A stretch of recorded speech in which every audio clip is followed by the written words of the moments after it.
And we're particularly privileged today that we have, in recognition of that, is the orator Mark Whitbread, who will deliver this year's oration. He is a consultant paramedic in resuscitation and clinical care with the National Health Ambulance Trust in the UK.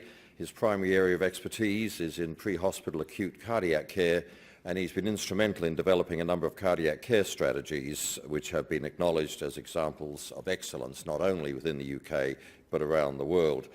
And yesterday I made some comment about the fact that he was one of a key player in the introduction of what I refer to as super paramedics, as in a kind of superhero thing, but they've changed the name of that into something a bit different. But nevertheless, it was the special training and preparation of people who, as paramedics, who could handle special needs in the very busy ambulance service of which with which he's associated, the London Ambulance Service that has 4,000 to 5,000 calls a day. So we're very much looking forward to Mark Whitbread. You're giving the oration. Please welcome Mark Whitbread, Ian Jacobs, orator.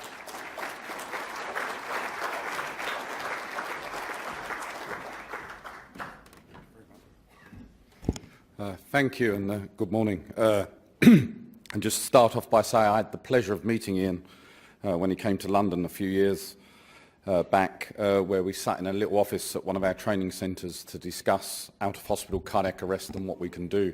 So it's a great honour to be able to speak here in Adelaide, and again, thank you for inviting me. I've been asked to talk about the UK, and I'm going to jump around a little bit if that's okay. And the reason I'm doing that is things have changed in the last year in the UK in the way we all work together as emergency services, and hopefully I'll be able to give you an insight into what I mean by that. Traditionally, all the emergency services in the UK work together just the same as they do around the world. So we work closely with the fire brigade, we work closely with the police all the time, and we refer to them in the UK as the blue light services because they all have blue lights on their vehicle, so stating the obvious. And it's interesting the way we work. So just to give you a little bit of idea about London, as you've already heard, we have quite a few calls, 4,000 to 5,000 a day. On a really busy day, it will hit about 5,500 calls. A large percentage of those calls come to us directly through the police, the Metropolitan Police. We have a direct computer link to the police, so we don't verbally talk to them. We do it all by computer. We just exchange a reference, an incident reference number, and that's how we do. We also have a team of paramedics within our control room who can talk to the police officer who's at the actual incident, because we have their ISI number, which is their radio number, and we all use the same airwave system known as Airwave. So once we know someone's ISI number, we can actually talk from the control room to the police officer who's requesting an ambulance. We use that not because of the seriousness of the incidents, but we use that because it reduces ambulance attendance. Because often a police officer would just request an ambulance as a means of transport as opposed to a means of care. So we use that model within our control room.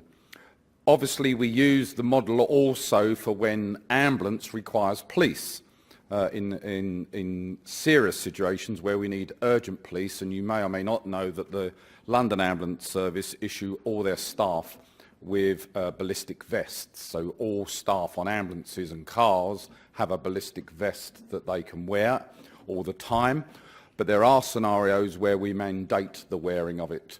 So for example, the middle picture is New Year's Eve, and most people that work New Year's Eve, and that's almost everybody in the ambulance service, is required to work New Year's Eve because it's extremely busy.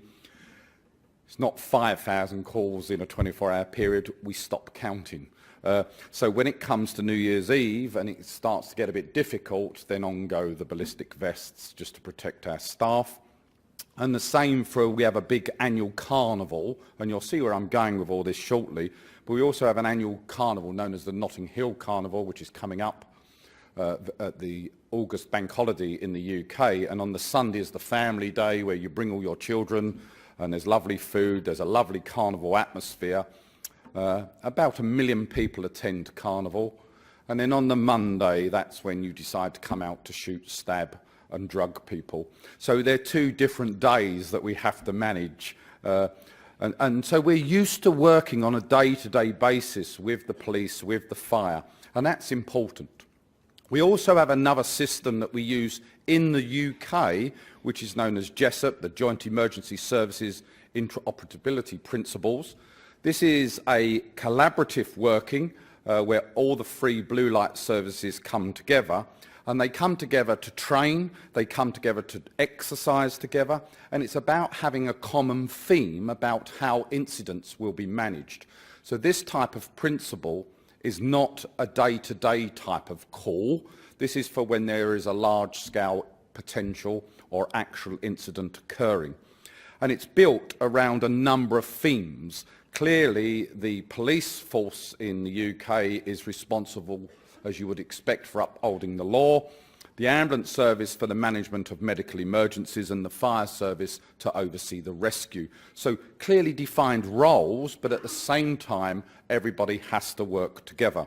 And we have a system which a lot of you will know of called bronze, silver, gold. So we have gold command, silver command and bronze command. Each ambulance services use it slightly differently, but the police have bronze, silver, gold, and the fire have bronze, silver, gold. So all the silvers in theory will meet, all the bronze will meet, and all the golds will meet.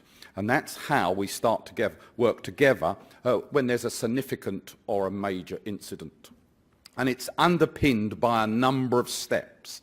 There's this document you can obtain on the website, which goes through about the generic roles and responsibilities of the free services, the key principles of how everybody is going to work together, and it develops a single decision model for making joint decisions.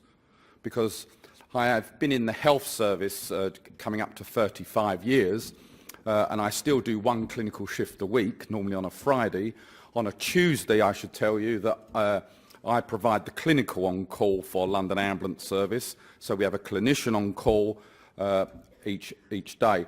And it's all about how we all work together to make joint decisions. And that involves police, fire and ambulance. And those principles are split down into co-location, communication, coordination, understanding the risk, and a bit about situation awareness.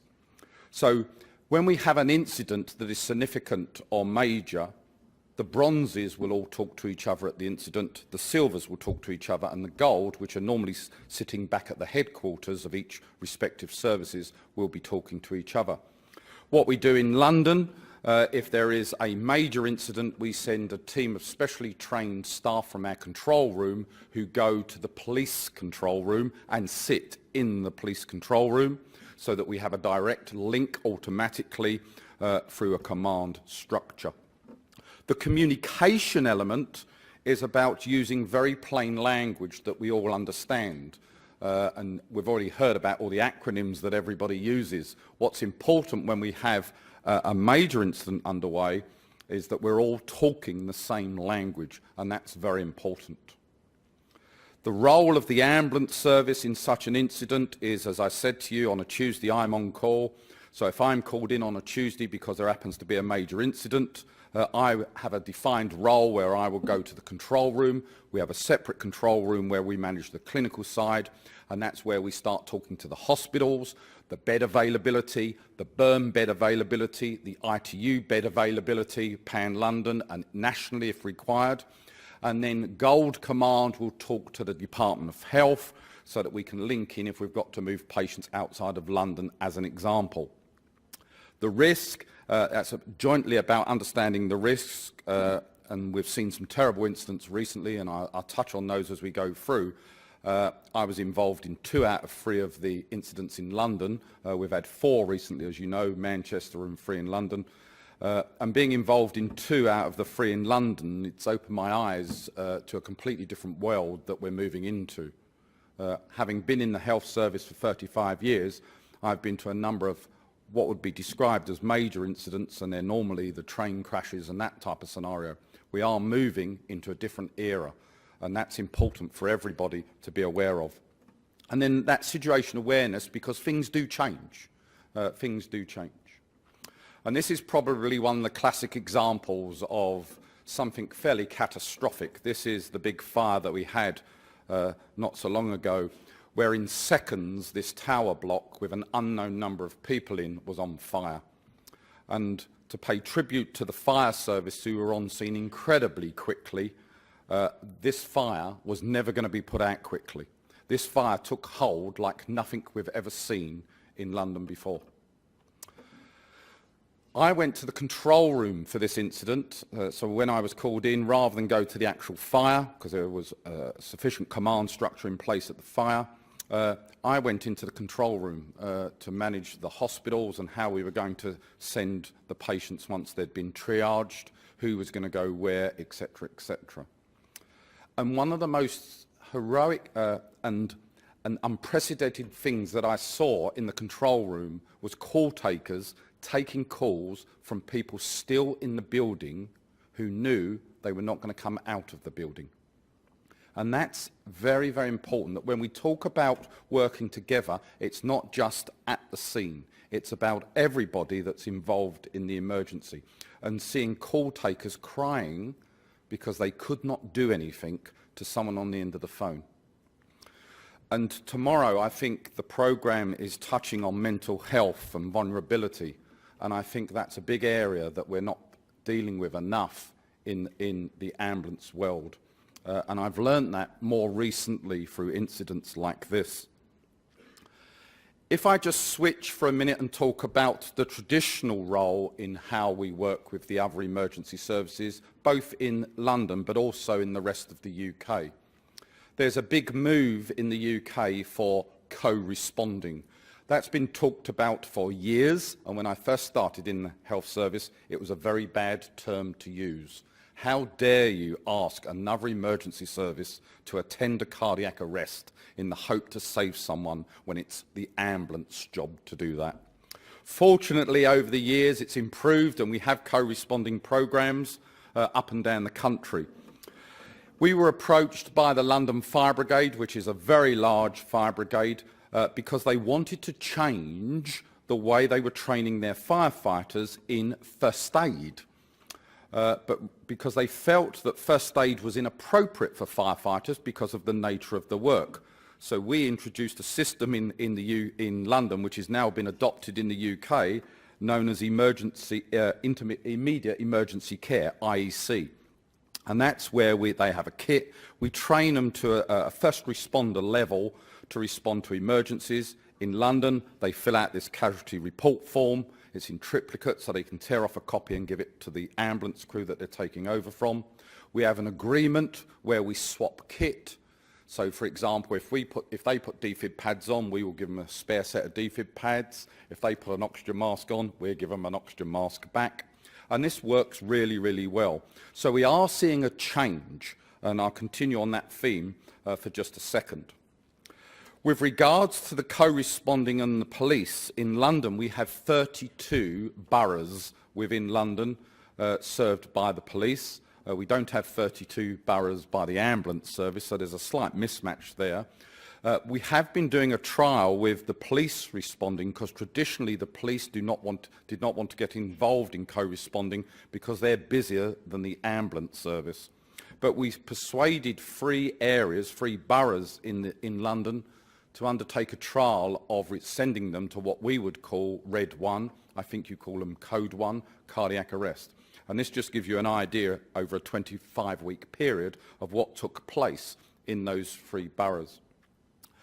So we are now moving into a different era of co-responding, and we're going to roll out co-responding for the fire brigade in all 32 boroughs, and we're going to roll out police responding in all 32 boroughs.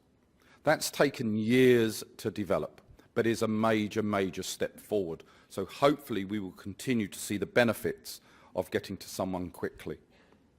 Recently in the UK, there's been a document published, as you can see earlier this year, about broadening the responsibilities about how the uniformed services work together. And this was commissioned by the Fire and Rescue Services within the UK. And this looked at a number of areas outside of cardiac arrest and co-responding. Because we've already heard about healthcare and how healthcare is changing, and I think you're going to see more and more of this as time goes on. And we're now seeing the fire service take on a completely different role in the way they work. And that's probably related, especially in the UK, into their utilisation.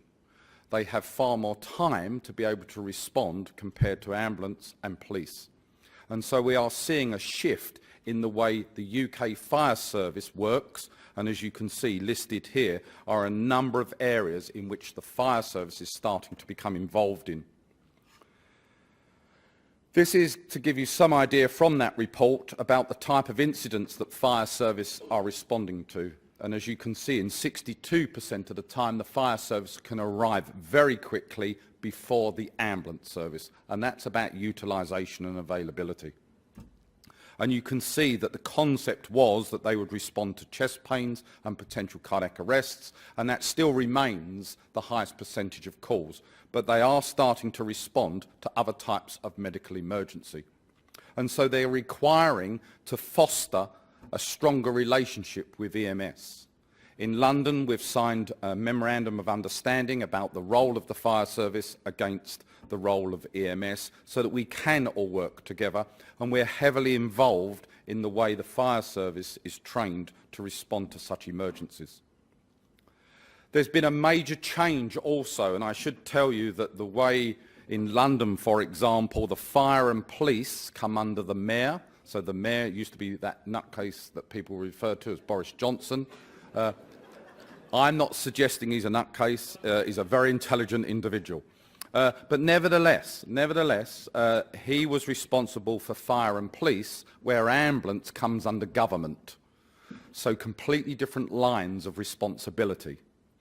So trying to work together can be challenging. But what we have seen as a result of the Police and Crime Act of 2017 is the first combined police and fire commissioner in the UK. It's not in London. And that's about working closer with fire and police. Now, the FBU is the Fire Brigade Union.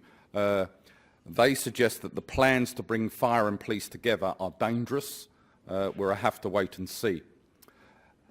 When we talk about the Fire and Police Commissioner, that's not an operational role. That's an administrative role. So please don't think that you're having a police officer running the fire service or a fire officer running the police officer. This is an administrative role, but we have now seen the first Fire and Police Commissioner responsible for both services appointed in the UK. Each ambulance service in the UK has what's called blue light collaboration. Normally it's someone within the service of an officer rank that's identified to try and bring everybody together.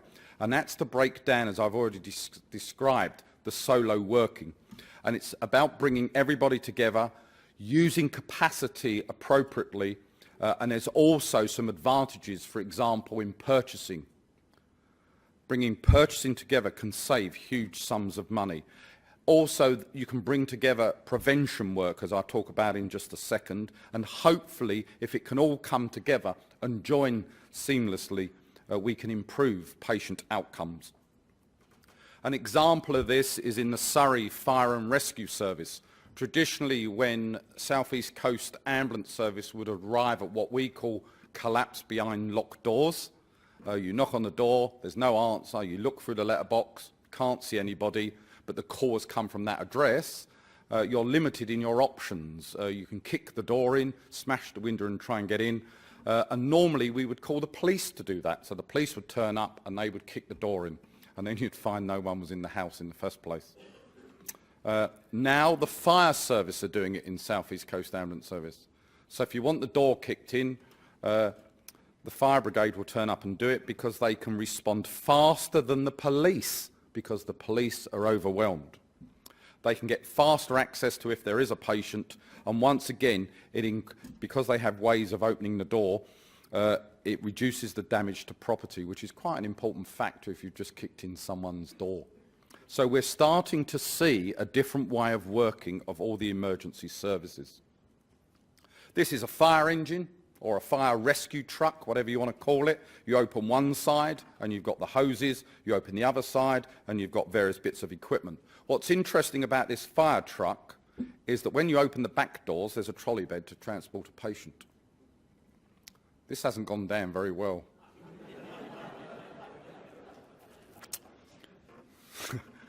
It remains to be seen, but it's interesting that you can see the way it's all changing. Should the fire brigade transport people to hospital? I don't know. Occasionally we do see the police transport people because the ambulance hasn't arrived in time. That does happen, especially if when it's a difficult situation. But this is just interesting because this is a sign of the times. And we know of two fire services in the UK that have these type of vehicles. But the world is changing. And it's not changing for the better, I'm afraid. We are starting to see, especially in the UK, a very different scenario to what we've ever experienced before. As you look at the screen on the right-hand side is the bombings in London. For the first time, 5 different locations within a very short space of time. That's the first time we've had multiple sites causing the major incident. Traditionally, it would be a one-site major incident. We're now seeing multiple sites. A very, very different way of working. The middle picture is the Manchester bombing. Very different scenario to what we've ever experienced before. And then on the left is public disorder, which we're starting to see on the increase. Public disorder, we see classically, we get periods of this on the Monday of Carnival, where it gets a little bit out of control, and the police and the fire and the ambulance have to come together and work under very, very difficult circumstances. We have developed a team to work with the police in public order. So these are paramedics that are trained to work when it gets extremely difficult with public disorder. They have to wear certain material. This is flame retardant material, but we try to identify them as much as possible as being ambulance, and that's an important message because you're there to help everybody.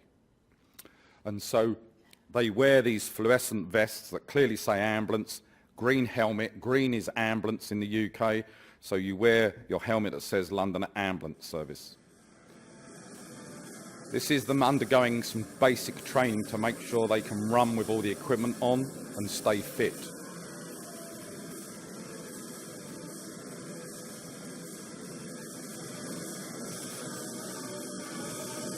Remember, they're wearing a ballistic vest, and remember, they're paramedics. They're not security forces, they're not police officers. These are paramedics wearing flame retardant overalls, ballistic vests and safety helmets.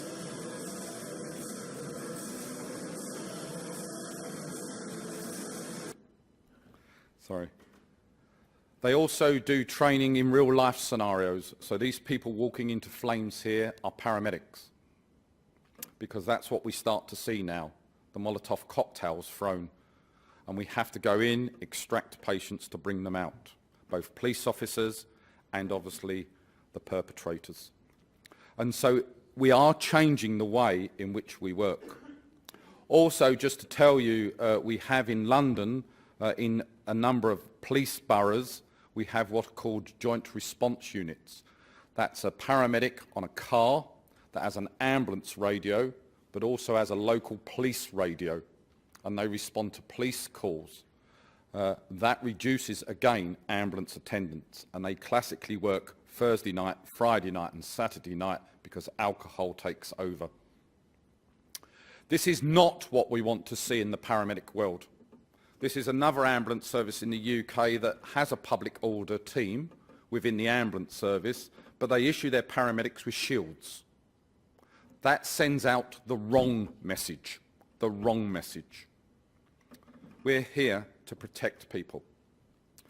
As I said to you, it's changed. The world has changed. These are 3 pictures taken from the attacks in Westminster on Westminster Bridge. This call came in as a motor vehicle accident. So this call came in as a road accident. So the first attending crew thought they were going to a road accident. It's only when they got onto the bridge that they realised that something was wrong.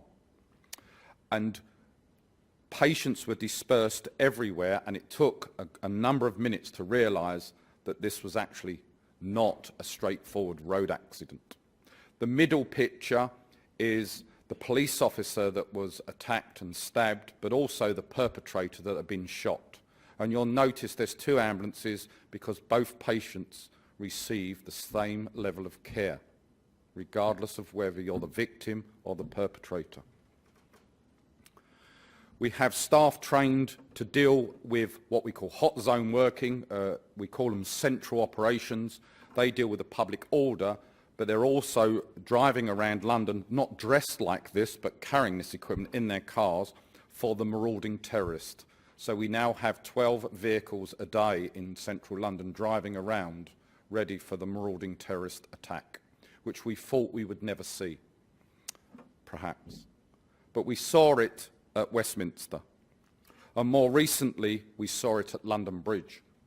As I said to you, I've attended 2 out of 3, and I'm not sure whether I was fortunate or unfortunate, but I attended London Bridge. And it was different. It was different. When I arrived at London Bridge, a lot of the scene was already under control. A number of patients had been conveyed to hospital. And it wasn't one location. It was about half a mile of incident because, as you can see from one of the pictures, the van that was used went the whole length of the bridge, mounted the pavement, hit a number of people, and then they stopped and went into what is referred to as Borough Market. We had a number of patients. You heard about a team that we set up a couple of years ago, the super paramedics. We actually call them advanced paramedics. We don't like the word super paramedic. One of them was second on scene. As he arrived on scene, he could hear gunfire. We did not know at that point, of course, that it was the police gunfire. So out he got of his car and went to offer assistance. He came across someone that had been shot, turned out to be one of the perpetrators. But it was dark. There was a police officer standing there, and he asked the police officer if he could shine his torch onto the victim so that he could make a very quick triage assessment. The police officer did that. He made his assessment. But when the advanced paramedic turned round to look up, he was looking down the barrel of the police officer's gun because they have a torch attached to the end of the firearm. That member of staff had to go off sick for a week and be looked after when he came back because of what he saw. Not the victim, but looking down the barrel of a police officer's gun. The police officer clearly was not going to shoot the paramedic. But it just shows you how we have to deal with the aftermath of such incidents. So this was a completely different scenario that we've never seen before. And this is my last slide, because this is quite unique. We were standing on London Bridge when all this was going on. We were told the patients had been evacuated. Those that had sadly been killed were left where they were because it was a crime scene. We were standing on the bridge just doing a quick debrief when we were told there was an active shooter coming towards us. Clearly that turned out not to be the case, but that's what we were told, which meant that we had to run from where we were to the other side of the bridge, which was where the other shootings had taken place. So we had no idea whether we were running into a scenario where there was gunfire to get away from gunfire. So communication was extremely patchy to know what to do. But the defining moment for me was something called Blue Thunder. Up until London Bridge, I've never even heard of Blue Thunder. It was only when someone mentioned it was Blue Thunder and I asked what it was. So about 1 o'clock in the morning, it must have been about 1 o'clock in the morning, I think, pitch black, you can hear a loud noise. You look up and you can't see anything, but you can hear a very loud noise. And then suddenly, 2 helicopters land on London Bridge. And out of the helicopter jump the Special Forces. It's the first time Special Forces have been deployed on the streets of London openly. They have with them these vicious dogs that are designed to kill. And I can tell you it's one of the most frightening moments, A, seeing a helicopter land on London Bridge with no lights on, and secondly, a team of Special Forces jumping out of an aircraft in a city with these horrible dogs barking, running towards you. I'm not a fast runner, but I got out of the way. This is a defining moment for me. It's changed the way I think. It's changed the way our advanced paramedics work. We now adjust their equipment, interestingly, so that if they get called, because the London Bridge scenario was also given as a road accident, a query fatal road accident. Now, if you travel to London on the major bridges, there are now iron barriers, so cars can't mount the pavement across the bridges. So life is changing in the way we work together. And I would say to you that the need has never been so great for all emergency services to come together. Thank you very much indeed.